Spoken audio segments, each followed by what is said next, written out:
O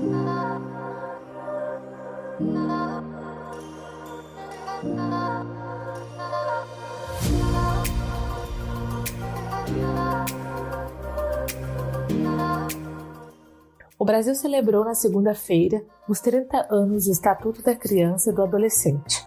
Passadas 3 décadas desde a implantação do ECA, o percentual de crianças e adolescentes fora da escola caiu de 20% para 4,2%.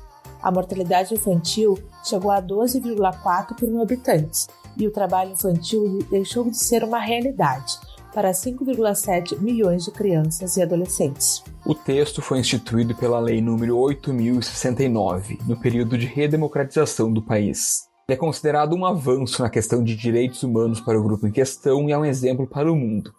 Mas, mesmo assim, não está imune a críticas e pedidos por reformas.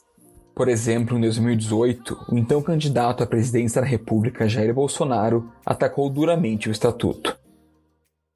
O menor de 16 a 17 anos pode estuprar e matar, que ele vai responder à luz do ECA. Como diz o colega agora há pouco ali, né? No ECA está dizendo que não pode, não sei o quê. Esse ECA tem que ser rasgado e jogado numa latrina. Tá? Não pune o menor.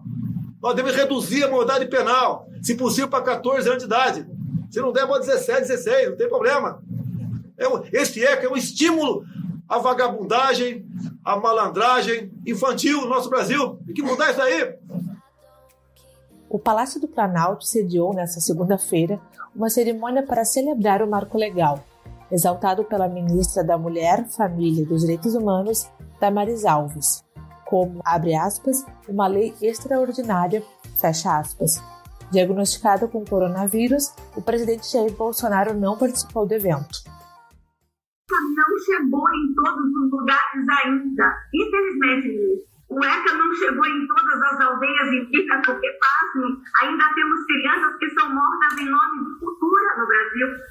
Ainda temos crianças que são enterradas vivas no meu país por motivação cultural, quando o ECA me diz, quando a Constituição me diz que a vida é inviolável.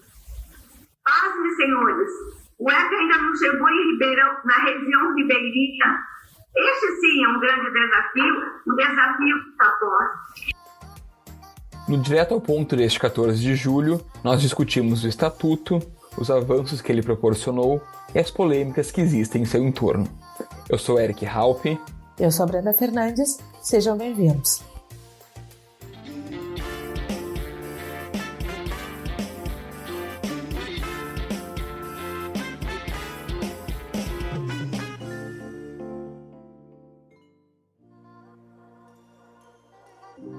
No período anterior à criação do ECA, o Brasil participou ativamente das discussões internacionais que culminaram, em 1989, na Convenção sobre os Direitos da Criança da Organização das Nações Unidas, assinada por 196 estados. Mesmo antes do acordo ter sido ratificado no país, em 1990, os conceitos debatidos na ONU contribuíram para a inclusão do artigo 227 na Constituição Federal de 1988.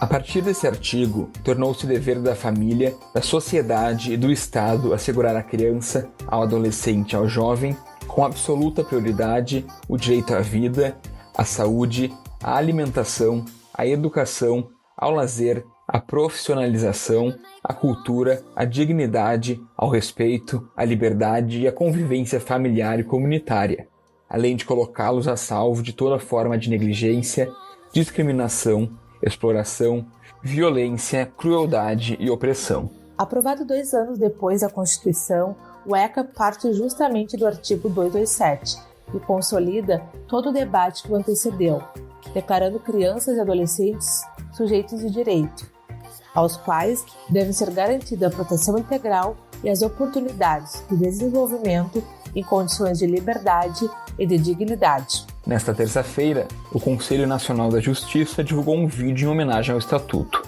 A mensagem foi publicada no Congresso Digital 30 anos do ECA.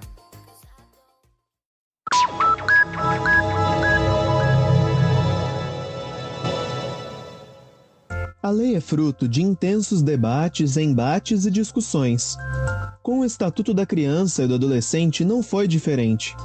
O ECA é um marco histórico construído a várias mãos, e com ele, crianças e adolescentes passaram a contar com uma legislação própria que lhes reconhece como sujeitos de direito, sendo necessárias medidas em respeito à sua condição peculiar de desenvolvimento.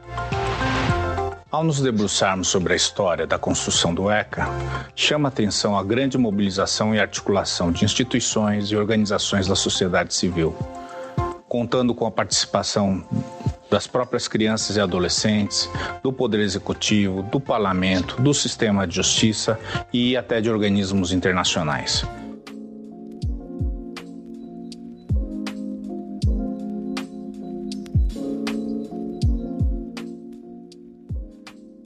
O combate ao trabalho infantil que se deu desde então reduziu o número de crianças e adolescentes nessa situação em 68% entre os anos de 92 e 2015. Foram 5,7 milhões de crianças e adolescentes que deixaram de trabalhar no período. No entanto, 2,4 milhões continuam nessa situação, sendo 80% adolescentes, segundo a procuradora. Outro avanço é o crescimento dos percentuais de crianças e adolescentes na escola. Conforme o relatório do terceiro ciclo de monitoramento do Plano Nacional de Educação 2020, 98,1% da população de 6 a 14 anos frequenta ou já concluiu o ensino fundamental. Além disso, 73,1% dos adolescentes de 15 a 17 anos já frequentaram ou concluíram o ensino médio. Mas em alguns objetivos que deveriam ter sido cumpridos lá em 2016 ainda não foram alcançados. É o caso do percentual de crianças de 4 a 5 anos em escolas ou creches, que está atualmente em 93,8% e já deveria ser de 100% há 4 anos. E apesar dessas conquistas, nenhuma lei é capaz de corrigir problemas sociais crônicos. Conforme o Fundo das Nações Unidas para a Infância, a Unicef, 64,1% das crianças e adolescentes em trabalho infantil em 2016 eram negros, assim como 82,9% das vítimas de homicídio entre 10 e 19 anos e também 75% das meninas que engravidam entre 10 e 14 anos. Nesse mesmo sentido, uma criança negra tem 3 vezes mais possibilidade de abandonar a escola que uma criança não negra. Para analisar o estado da arte do ECA, nós recebemos Irene Rizzini, professora do Departamento de Serviço Social da Pontifícia Universidade Católica do Rio de Janeiro. Ela é diretora do Centro Internacional de Estudos e Pesquisas sobre a Infância e participou das discussões que geraram o artigo 227 da Constituição Federal e o Estatuto.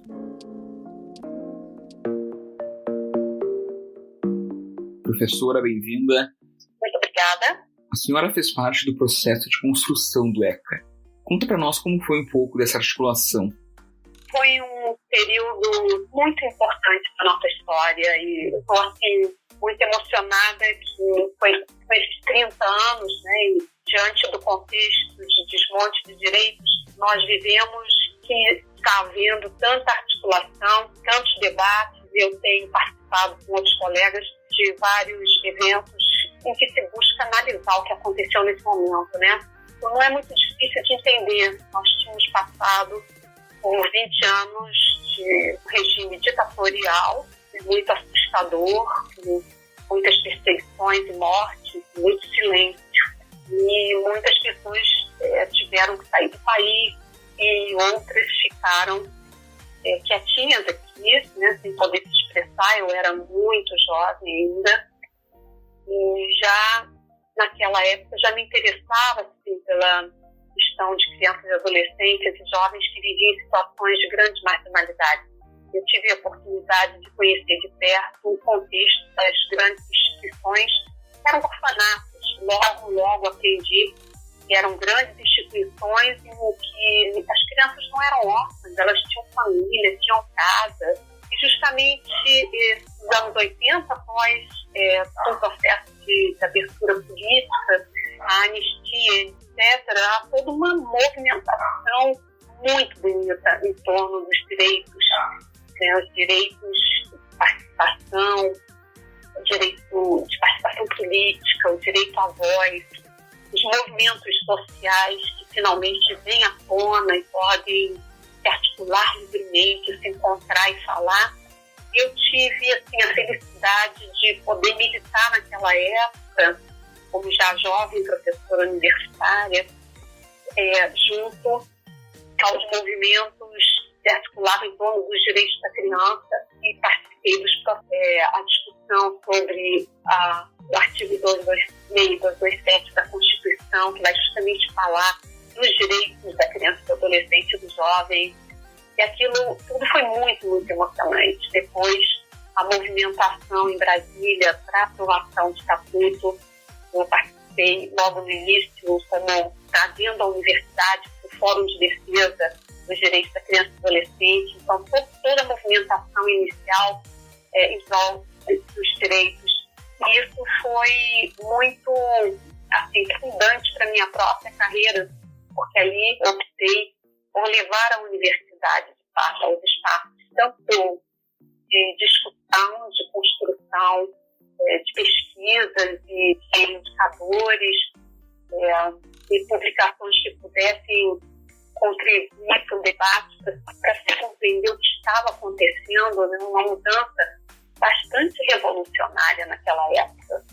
Irene, falando em termos de avanço, o que a senhora entende como a principal conquista do ECA? Eu diria para você que foi uma mudança revolucionária mesmo, porque eu vinha da época em que se falava do menor abandonado e delinquente, criminoso, sem a menor problematização disso. É como se fosse normal, porque não são crianças, nem são adolescentes, são menores, são perigosos, inclusive. Como eu tinha uma proximidade muito grande com essa população, dentro dessas grandes instituições e depois nos espaços das ruas e das favelas e dos bairros de baixa renda, onde estão ainda muito criminalizados, eu tive a oportunidade, então, de estranhar aquela forma como eram designados.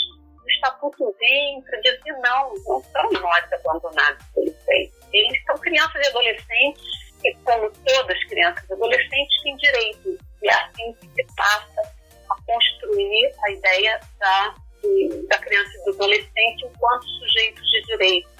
Todas as formas de violência, de discriminação em relação a eles são violações de direitos. Essa mudança faz a gente rever o próprio conceito de infância e adolescências e a falar não mais do menor alvo da justiça, mas falar da criança e adolescente sendo muito importante como prioridade nacional. De que forma, professor, o Estatuto ele está ameaçado atualmente durante a pandemia de Covid-19? O desespero nas comunidades de baixa renda, nas favelas, onde as pessoas vivem de forma muito juntos, casas muito juntos, espaços não arejados, espaços onde há um grande número de pessoas, né, e uma perda de trabalho, perda de possibilidade de geração de renda. A quarentena ela é muito mais difícil. Eles que não têm nenhum recurso, como assim lavar as mãos, como assim toda hora fazer um certo isolamento social. Essas coisas são coisas de luxo que não são possíveis para quem não tem, né, para onde ir, para onde fugir. Então nós estamos vendo muitos desafios, muita insensibilidade por parte do poder público em relação ao drama, né, que a pandemia traz para o nosso país e como tudo acaba afetando mais fortemente aqueles que estão em situação de maior vulnerabilidade, na pobreza, né, na moradia precária, no trabalho precário, e as crianças e os adolescentes nesses contextos também não podendo estar na escola nesse momento, não necessariamente tendo acesso a equipamentos de uso de internet e a própria internet, portanto não tendo possibilidade de continuar a sua educação. Então, uma interrupção de praticamente um ano e com perdas de vida, né? Isso é uma questão que a gente precisa lembrar, porque temos muito a comemorar. Eu quero que aí tenho falado bastante nesse sentido. Nós vamos ver e avançamos na redução da taxa de mortalidade infantil, Avançamos muito na redução do trabalho infantil, possibilitando que crianças e adolescentes pudessem estar na escola, não trabalhar o tempo todo. Avançamos muito na diminuição da pobreza, afetando a população infantil e juvenil, e também na inclusão social no sentido da educação, né? Aumentou muito o percentual de crianças e adolescentes frequentando a escola. Mas essas são questões que nos preocupam hoje bastante, porque há cortes significativos, né, na saúde e na educação. Os gastos de educação de 2019 para cá caíram em 16%. Nós estamos falando de quase 30 bilhões de reais, né, retirados do MEC, onde a educação já apresentava muitos desafios, né, no ensino fundamental, e a educação também para os adolescentes e jovens, né? Uma redução de 4,3% na saúde, justamente quando nós vivemos um momento que o SUS tem que estar mais fortalecido, o Sistema Único de Saúde. Então, temos muito a comemorar, muitos avanços conseguimos, mas se hoje nós não atentarmos, não teríamos como evitar tantas perdas que estão afetando profundamente a população brasileira. Nesse contexto que a senhora descreve, o que é preciso ser feito para que o ECA continue uma referência mundial no que tange os direitos das crianças e dos adolescentes? O que estamos fazendo agora é resistir muito. Muitos atores estão elevando suas vozes, tanto nas organizações da sociedade civil, atuando na resistência, muitos profissionais dentro do poder público, obviamente, na luta e na linha de frente, né, no trabalho com a população infantil e adolescente e as suas famílias e suas comunidades. Então, é muito importante uma articulação muito forte entre o poder legislativo e executivo, cuidando para que o estatuto, né, e as leis relacionadas ao estatuto, como, por exemplo, o Marco Legal da Primeira Infância, e a implementação dessas leis seja respeitada e que, de fato, possamos, como escrevemos lá no artigo 227 da Constituição, né, a criança, adolescente e jovem são prioridades nacionais. São eles que representam o presente que nós estamos precisando muito investir, e eles representam o amanhã do país, né? Tem um grande investimento na educação, como a gente teve, pública no nosso país nas últimas décadas, e agora descontinuar tudo isso, de não ter trabalho para essa população que se forma, que se preparou melhor. Para onde eles vão? Vão sair do país, vão para outros, vão encontrar oportunidades, principalmente aqueles que tiverem esses recursos, e vão servir lá fora. E é como se nós estivéssemos desperdiçando toda a nossa população infantil e juvenil, e de certa forma nós estamos também jogando fora um futuro melhor para o nosso país, né? O desenvolvimento econômico, social, né, humanitário, é um desenvolvimento que tem que estar correndo juntinho, de mãos dadas. E essa formação a gente faz com criança e com adolescente, né?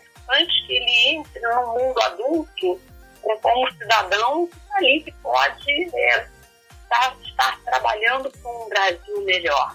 Então, nós temos que atentar que o Estatuto não é só uma lei, uma lei que trouxe mudanças importantes para o país. Ele é uma referência, assim como é a Convenção Internacional dos Direitos da Criança, né, como é hoje o Marco Legal da Primeira Infância. Então, são referências que nos trazem diretrizes fundamentais de igualdade, de respeito, de diversidade, de dignidade, de solidariedade. São elementos importantes para que nós construamos uma sociedade melhor. Eu acho que todo mundo quer isso. Não queremos um país pautado pela violência, um país que aparece lá fora como o pior no trato da sua população, que não lida com a pandemia como deveria, que ignora a gravidade dos problemas. Nós queremos um país que supere tudo isso. Nós queremos um país como até já fomos vistos no passado, aquele que cria as melhores metodologias de cuidado à sua população infantil, aquele que se preocupa com a saúde do seu povo, aquele que está preocupado com a formação do seu adolescente, do seu jovem, para que eles possam estar ocupando os cargos de direção do país de uma forma digna, consciente do seu papel social. Nós não estamos conseguindo formar essas pessoas dessa maneira. Estamos vendo como estão sendo ocupados os cargos públicos, né? Pessoas, ministros, que falam contra a sua pasta, né? Que está na educação, em vez de promover a educação, faz o oposto. Então, isso é um mau exemplo para o nosso país. Não estamos caminhando tão bem quanto poderíamos. E o Estatuto e as políticas públicas, né, que se voltaram para o cuidado dessa população, elas são fundamentais para mudar esse rumo. Professora, como a senhora mencionou ministérios e suas atuações, como você avalia o trabalho feito pelo Ministério da Mulher, da Família e dos Direitos Humanos no que tange o ECA e a proteção a crianças e adolescentes? Eu não quero falar nem individualmente de cada um desses representantes atuais de nossos ministérios, porque um atrás do outro atropelando ou tendo uma função social pública oposta ao que se espera deles, né? Então, são pessoas que estão lá para nos trazerem diretrizes de avançar enquanto sociedade, enquanto humanidade. Então, não pode promover violência dizendo que não tem problema bater na criança, matar uma vez. Não pode estar falando questões que desrespeitem as escolhas de gênero e as importantíssimas discussões de gênero e as questões raciais que arrastamos na história do nosso país.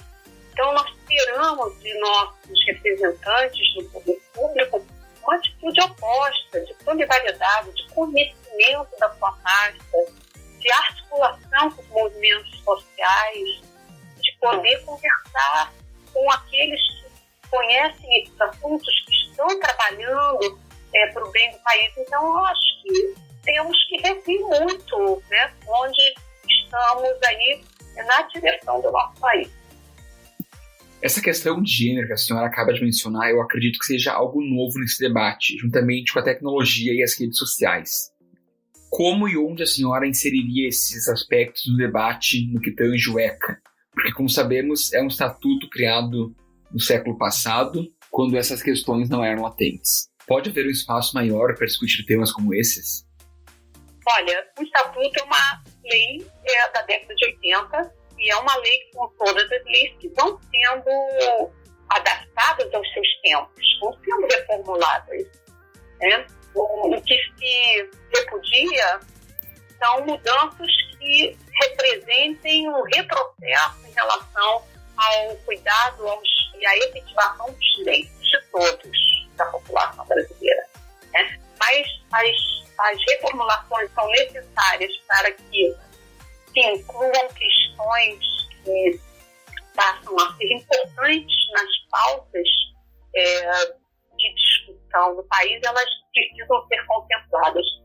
Eu diria para você que o Estatuto já previa uma questão muito importante que dá margem para essas atualizações sem que se altere a Constituição ou o próprio Estatuto necessariamente, que é a previsão da participação social, a importância da articulação e da participação popular nos espaços públicos onde se tomam decisões sobre os direitos da população brasileira. Aqui no nosso caso, a população infantil e juvenil, são, por exemplo, os conselhos de direitos que tem paridade, governo e sociedade civil, que foi uma inovação do Estatuto, e depois toda a questão de um Conselho Nacional de Direitos da Criança, que é deliberativo, não existe em nenhuma parte do mundo. O Conselho que atua em conjunto, governo e sociedade civil, que delibera sobre as políticas, que monitora as políticas, foi um passo muito importante trazido pelo Estatuto e que nessa forma de atuação, né, articular, desenvolver a sociedade civil, permitindo essa participação, você já vai ter aí os grupos que são de diferentes instituições e movimentos que podem participar das atualizações nas discussões que são necessárias, como as questões do racismo estrutural, que está muito em pauta hoje, os grupos LGBT+, que no mundo inteiro têm discutindo essas questões. Nós não podemos ficar para trás, né? Chamadas questões de interseccionalidade. Então, eu acho que nós vamos, nesse sentido, nós temos muitas possibilidades de manter esse debate vivo e de criar políticas adequadas às demandas dessa população, inclusive infantil, né, e adolescente, e monitorar bem essas políticas. Para isso, é necessário que esses espaços existam. Né? Não pode sair entrando e caçando direitos de quem foi eleito para estar dentro do conselho, por exemplo. Não é admissível quando se pensam em processos democráticos, né, de fazer política. É disso que estamos falando.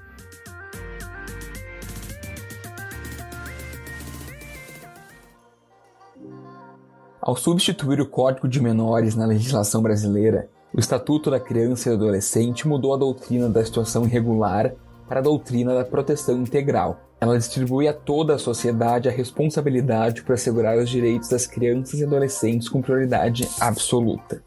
Na questão criminal, o ECA muitas vezes é visto como sinônimo de impunidade. Para discutir esse tema, nós recebemos a coordenadora-chefe do Departamento da Infância e Juventude do Instituto Brasileiro de Ciências Criminais, a Mariana X. Santiago Santos.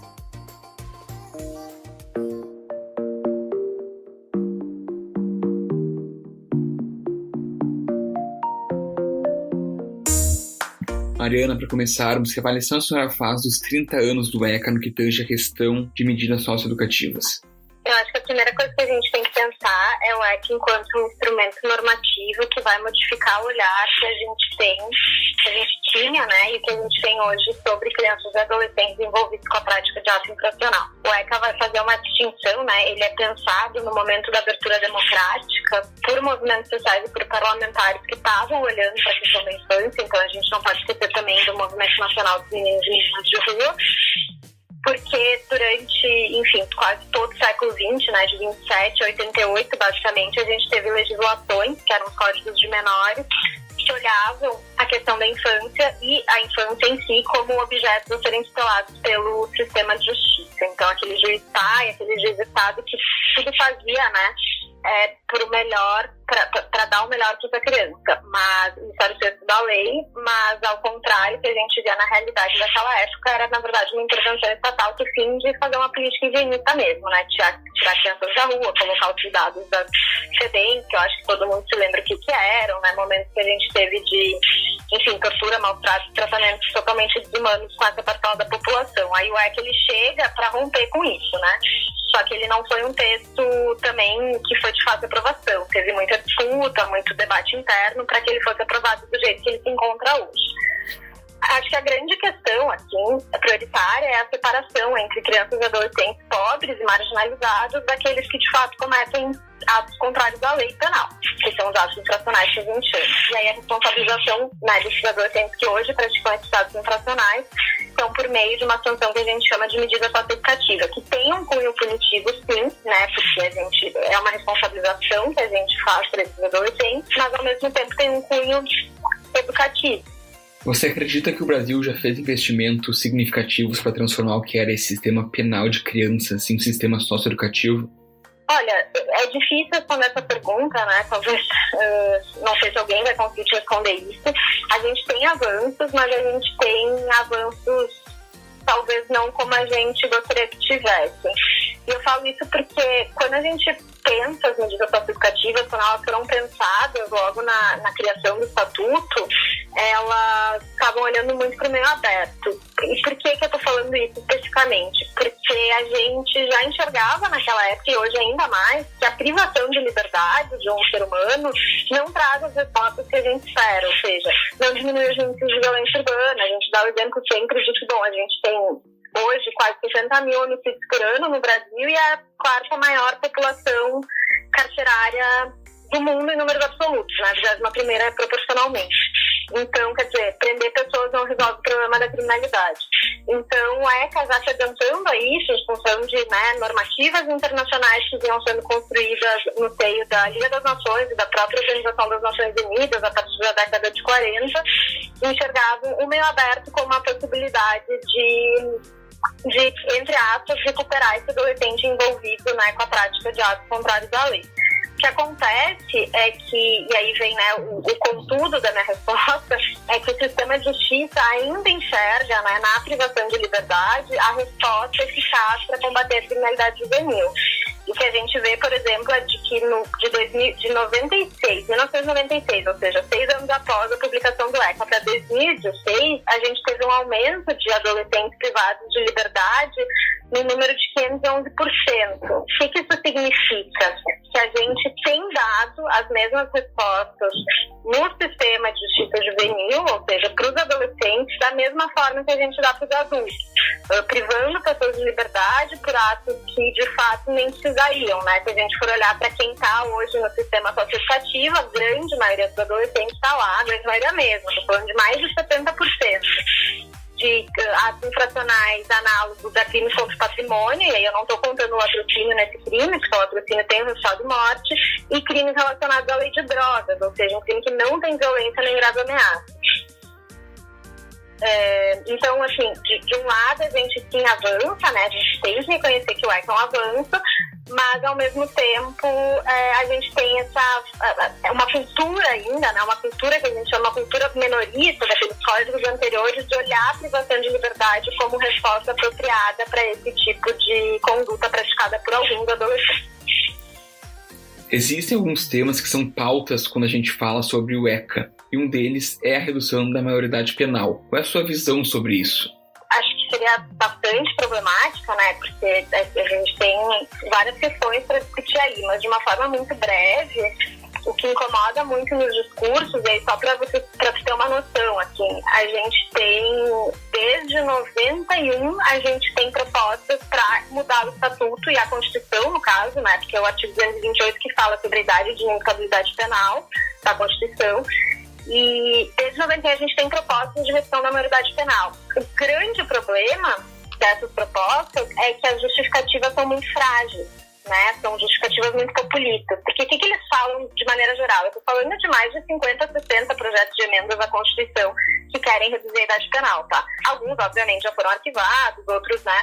Tem um ali, aquela PEC 171, que o Eduardo Cunha, naquele imbróglio que ele fez, conseguiu aprovar na Câmara.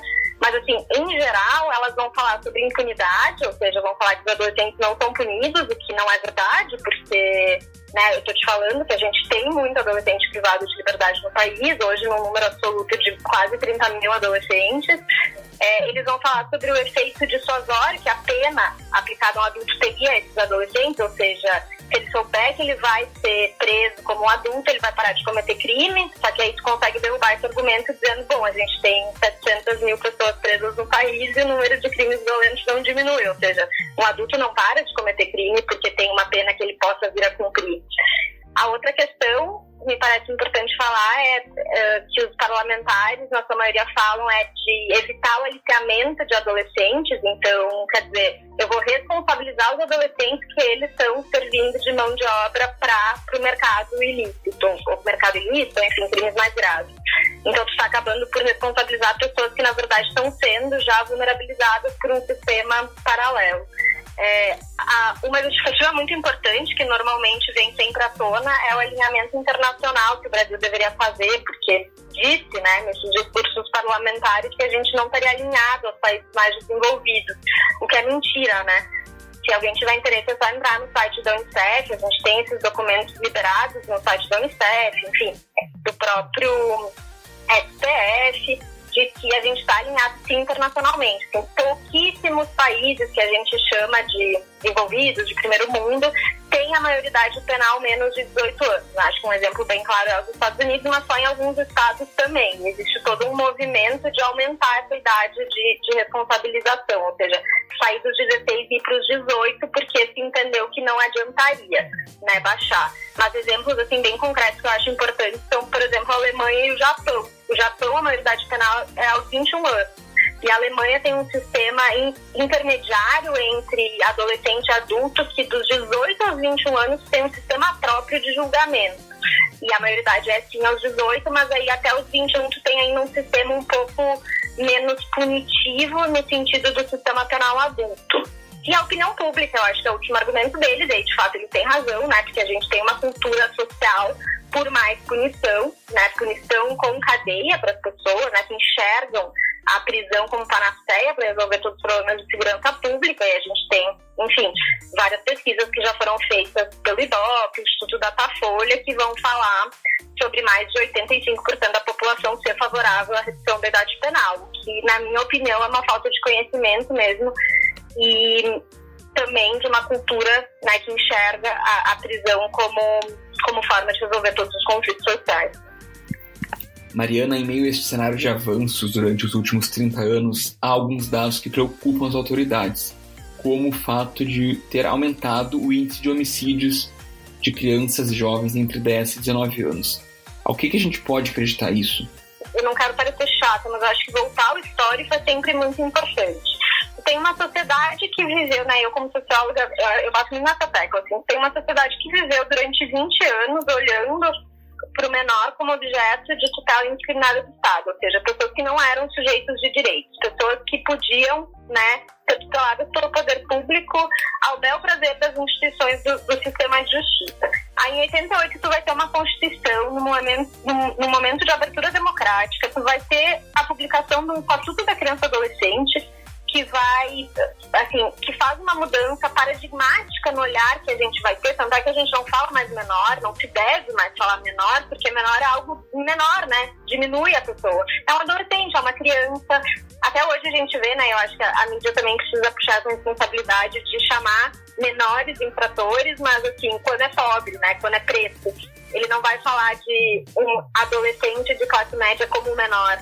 E, enfim, mas voltando à sua pergunta, eu acho que é uma cultura do sistema de segurança pública também que a gente precisa olhar, porque eu acho que a grande maioria dos assassinatos também acontece em função da raça, né? A gente tem uma chance muito maior, por exemplo, de adolescentes pretos e pardos serem mortos, né, 3 vezes maior do que adolescentes brancos, proporcionalmente, de acordo com um dado que existe da FLACSO, da Faculdade Latino-Americana de Ciências Sociais, em parceria com o Mapa da Violência. Então, a gente está falando de a cada 24 horas, né, 29 crianças e adolescentes serem mortos no Brasil.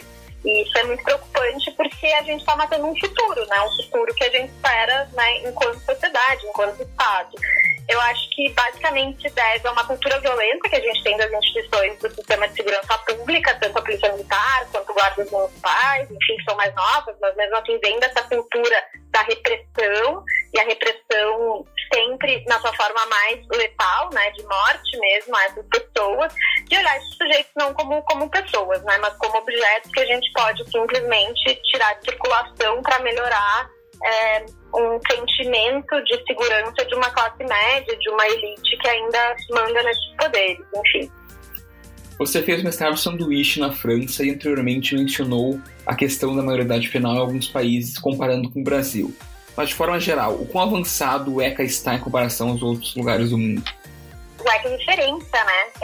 Parece uma piada de mau gosto, assim, mas o Estatuto da Criança e do Adolescente, a Lei 8.069 de 1990, que é o Estatuto, ainda é referência mundial em termos de proteção para criança e adolescente. Agora, vou comparar com a França. A legislação francesa é de 1945. O que estava acontecendo em 1945 na Europa? A libertação dos nazistas. A França estava sendo dominada pelos nazistas, a gente tem um governo provisório, e esse governo provisório, em 1945, vai falar o seguinte: bom, a França está arrasada, está destruída pela guerra, o que a gente precisa de um futuro? Quem é o futuro? São as crianças, e a gente vai fazer essa legislação lá. Acontece, enfim, já tiveram várias reformas, obviamente, né?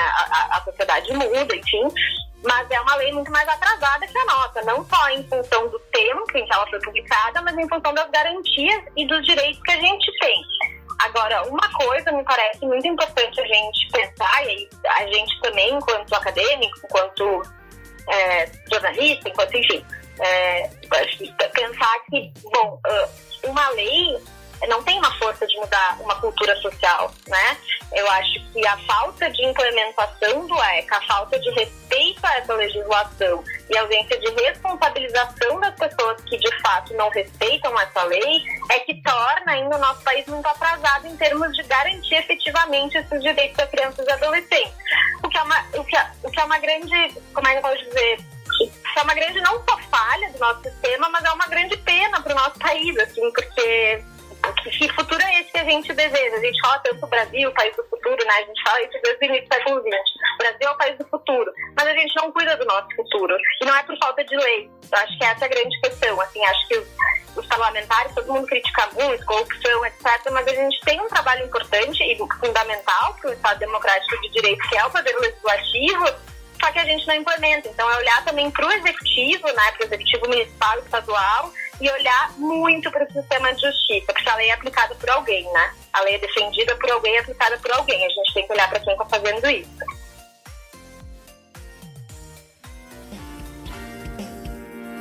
O Direto ao Ponto fica por aqui. Eu sou Brenda Fernandes. E eu sou Eric Halpe. A edição é de Aleph Alencar. Até a próxima. Tchau, tchau.